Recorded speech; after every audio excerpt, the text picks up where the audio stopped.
Jeigu augai toksiniuose santykiuose, jeigu augai kur konfliktai, kur barniai, kur alkoholis, kur nesąmonės, kur pastoviai stresas, vaikystėj augai tokią mėšlę, tai tik reiškia, kad pritrauksi partnerį, kuris tave mokys mylėt save, sukeldamas tau tokias pačias emocijas, kaip tu patyrei vaikystėje, nes tau jos yra pažįstamos.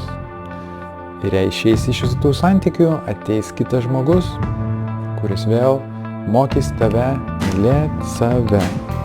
Ir tol, kol neišmoksi šitos svarbiausios gyvenimo pamokos, tol keisis veidai, keisis pavardės ir keisis partneriai, bet ateis vis tas pats žmogus. Ką daryti? Atsikratyti priklausomybės prie neigiamų emocijų. Ateiti konsultaciją.